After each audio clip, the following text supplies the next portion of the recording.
Good afternoon, ladies and gentlemen. It's your nighttime, right time DJ Music. I'm here with another music rant. Yep, that's two for the day.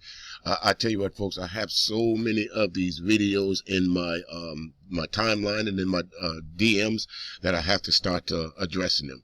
So I'll address the first one that you saw with the 15-year-old kid. Now I'll address this one. This happened in Tennessee.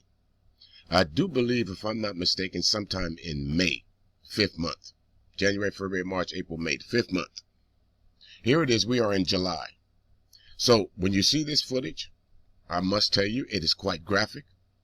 It shows the police unmercifully beating a man in handcuffs, reminiscent of what we all saw in 1992 of Rodney King. The thing about this footage I want you to realize, folks, as you look around, first thing I want you to do is look at the timer. The second thing I want you to do is look at the surroundings. And the third thing I want you to realize is there's no one around. So if these policemen, these 4 policemen, had not left their dash cam footage on, we would have never known about this particular incident. Also in this video, when I show it to you, I want you to notice the one particular policeman, he literally measures. When I say measure, I think black folks, y'all know what I'm talking about. He literally measured each blow that he inflicts on this man. In handcuffs, on the ground, flailing, trying to stop the blows. Natural reaction for anyone who's being beat up. To stop the blows wherever way you can. You can't use your hands because they're handcuffed to behind your back. So all you have to protect yourself from getting blows to your chest, to your stomach, is your legs. Natural reaction, fight or flight. He could not fight anymore because he was in handcuffs on the ground, surrounded by 4 grown men beating him with sticks. And someone had the nerve down in the comments section to say, we don't know what happened before that. The fuck do you need to know? All I see is a man in handcuffs. All I see is 4 policemen beating on a motherfucker for no reason. Whatever he did, it's obvious the surroundings out there, he couldn't have been posing any threat to anyone. There's no buildings around there, so he couldn't have been robbing anybody. The man was jaywalking. Not speeding in a Hyundai like they said Rodney King was. Jaywalking. Meaning, when you're jaywalking, you should be, when you walk down a road, you should be facing traffic. Not walking against the opposite direction of traffic. Why that is, I guess, if somebody hits you, they want you to see the car coming at you first. That's the only thing I can say to that. Jaywalking, crossing the street against the light. There's no pedestrian crosswalks over there. So where would he be jaywalking at? Look at the footage, folks.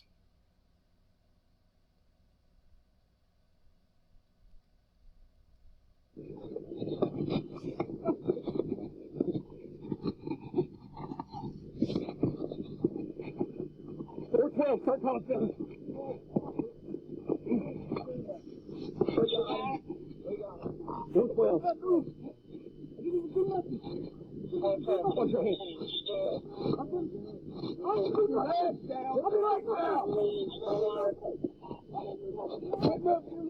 Notice with every swing that the cop on the grass has, he's making sure that it finds its mark. He's measuring. He's telling these guys, move your hands out the way so I can get some more licks in. Okay, it's obvious this guy is not resisting. He's protecting himself. There's a difference between resisting and protecting yourself, folks. I don't give a fuck what he did. This man is in no position to fight the police. Actually, if you think about it, what's probably going through his mind right now, he's probably fighting for his life.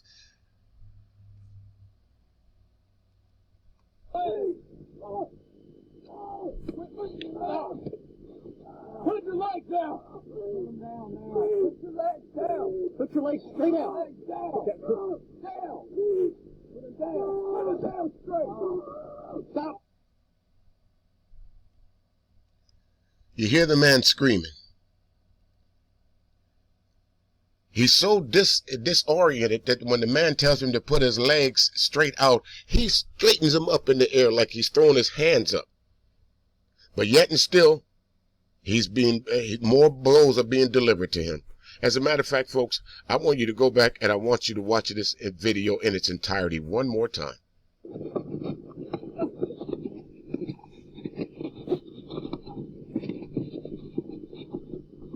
412, start calling 7.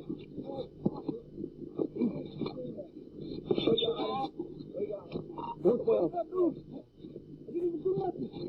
Watch your hand. Put your legs down. Put your legs down. Put your legs. These assholes, these pigs, there's a difference between police and pigs.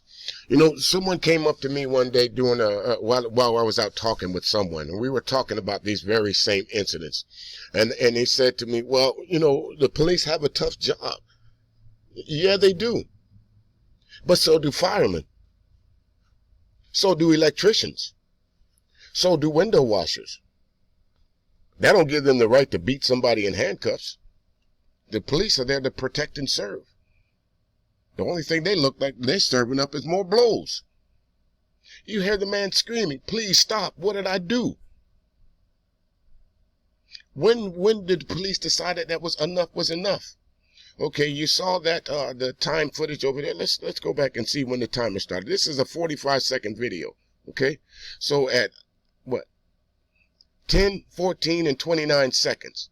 Now let's go all the way to the end. How long did this last?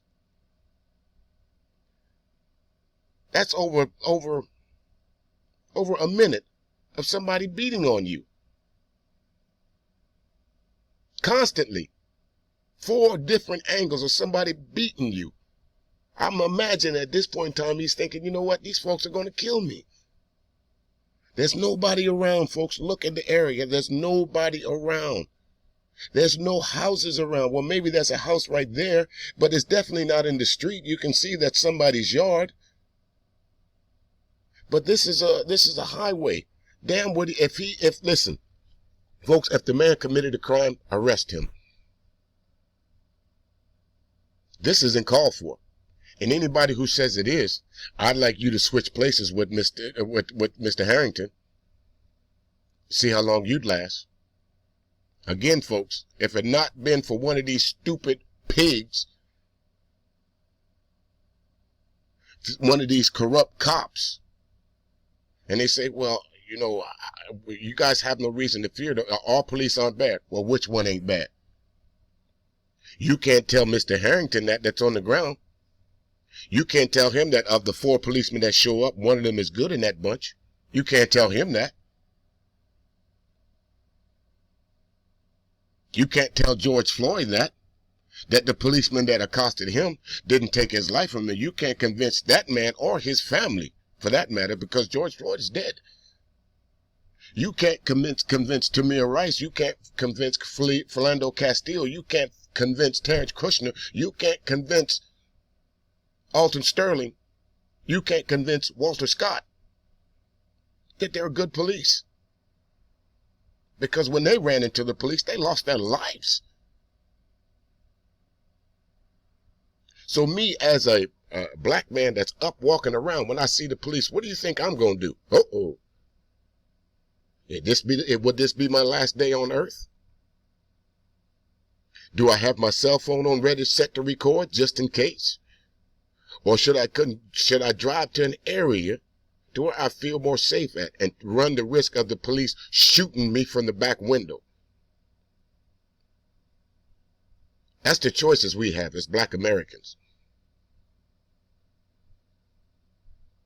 Now for over 50 seconds, damn near close to a minute, how many blows you think you can inflict on one person that can't fight back in a minute from 4 different people? How many blows do you think that man took?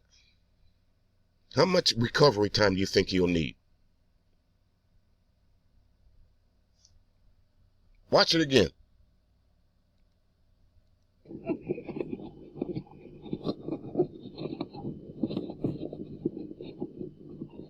Start calling 7.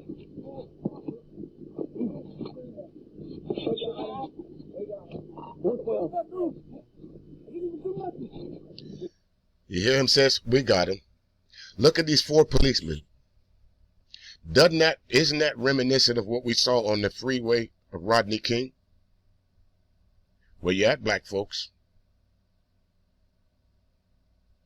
Why do we see this every day? Well, I said I got 15 minutes to rock this post. I don't need 15 minutes. I'm just going to let this play out. Have a great day, folks. Put your hands. Put your legs down. Put your legs down. Put your legs. Put your legs down. Put your legs down. Put your legs straight out. Down. Down. Down. Down straight. Stop kicking.